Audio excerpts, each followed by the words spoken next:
What's going on, everybody? It's Rick. This is my new worm channel, Worms with Rick, formerly Gardening with Bar Chuckin'.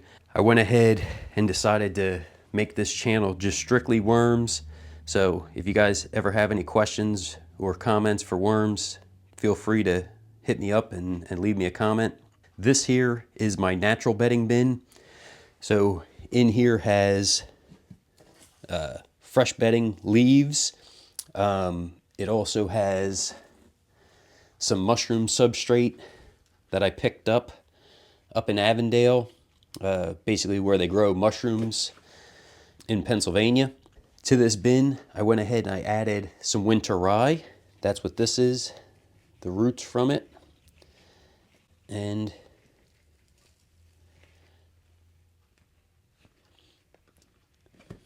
they have really broke this down. There's some perlite because I started it with some Pro Mix when I went ahead and started the winter rye. So I'm just going to move this. Hopefully I remember to put this in the feeding area. I do keep burlap on this, and this is breaking down really nicely. When it stays moist, it is breaking down. Sometimes when it dries out, it becomes a little tougher. But this piece here ripped off of the burlap that I have, so I just kind of keep this near the feeding area. Let's see if there's any activity happening here. Ooh, that was the celery I added. And it was not previously frozen.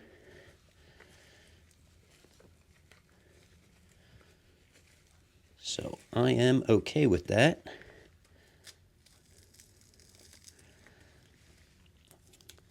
So this is definitely going to change what and how much I feed now that they still have some of the food scraps from the last feeding. And I want to check over here to see if there's any worms in that mushroom substrate. If so, I will give this a good mixing and get everything incorporated. There's one there. Not a whole lot, but there's another one.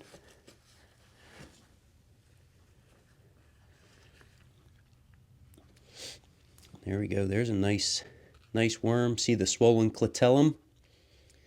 So that should have a cocoon inside. So then this worm will lay a little cocoon, and then anywhere from 1 to 5 little worms could be inside of it, which is pretty neat. This bin is my original red wiggler bin that I started back in 2020. Still have a little bit of dry leaves, so when I incorporate it, hopefully I'll see how the moisture's looking. If it's still looking a little kind of dry, I may add just a little bit of water to it too.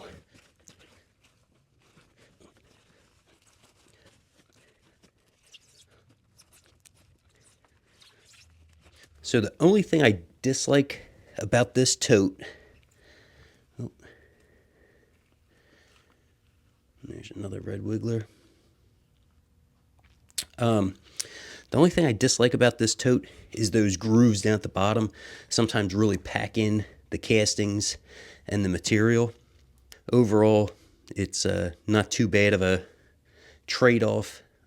This is a 14-gallon tote, and it was definitely under $10 when I purchased it.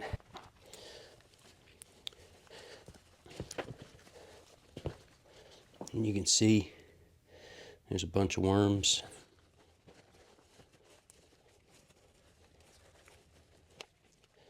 So definitely this side was more moist, so getting those dry leaves over here should help them out.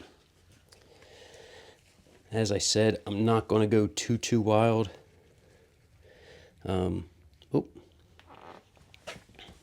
Because of the celery pieces that are still here. This was a pumpkin stem that I put in here the end of November, and it's breaking down real nicely. And right there is a worm cocoon. So these guys are all within this, and somebody laid a cocoon.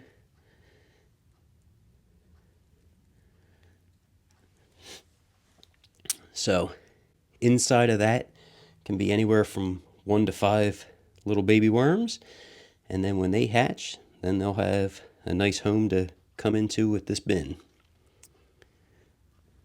I'm just going to pop it back on there.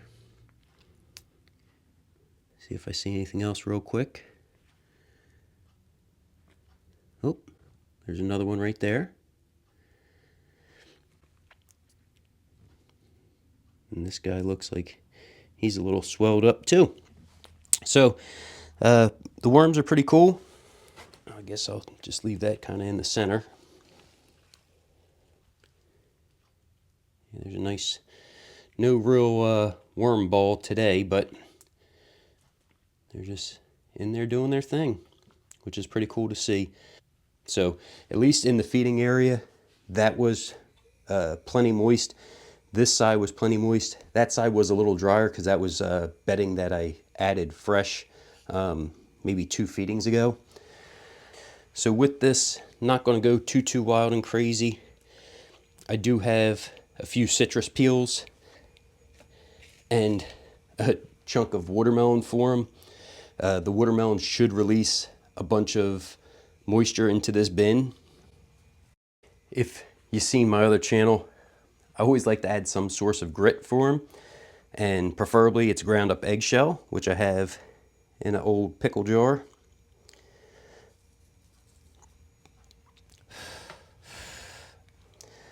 And do not breathe in that dust. Those fine particles can get in your lungs and cause lots of damage, so don't inhale that if you can help it. The grit is great for the worms. Not necessary. It goes ahead and helps to buffer the pH. So the worm bin can get a little acidic. This will go ahead and bring it back closer to neutral, which is better for the worms. Also, this grit, once the worms eat it and process it, poop it back out for the castings, that will eventually be going into my garden. So if you just ground up eggshells or took eggshells, crushed it, and threw it in the garden, it'll take a long time for that to actually break down and that calcium to actually become bioavailable for the plant. This kind of helps that process along. These castings won't be going into the garden anytime soon. I have a tote with castings, so this will just get stored in there, and then eventually slowly it'll start going in. But this is probably a good 6 months to a year before ever seeing the garden. Okay, because there's some worms in that and I did not get that watermelon out. I don't want them to get super cold on top, and I don't want to forget to add that burlap towards this feeding area. I can just put it on the side, that's fine. One other thing I like to add for the worms is a little bit of worm chow. Once again, not completely necessary. However, as you've seen, there's some particles of the food that still haven't been broke down yet. So the worms aren't going to really go for that. The worms like when the microbes start helping and breaking down the food scrap. So adding this will give them a little bit of food right now that they can consume. And as the bin biology starts breaking down, the watermelon starts breaking down, the citrus peels, then that will allow the worms to get in there and consume and finish the food up.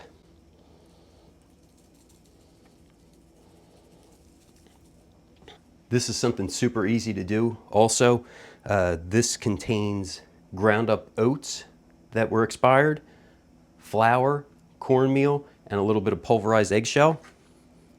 And with this, for the next feeding, I'll go ahead and add a little bit more of the mushroom substrate and some chopped up leaves. But for right now, this will be fine. Also, when everything's filled, you're giving the worms much more surface area to be in. So now they have kind of a little bit more limited. It's about 2/3 of the bin. So hopefully they can finish up, you know, like this bit of celery and the other food scraps that I just gave them. Well, if you guys have any questions, don't forget to drop them down in the comments. Thanks for coming along, checking out this video. Everybody have a great day.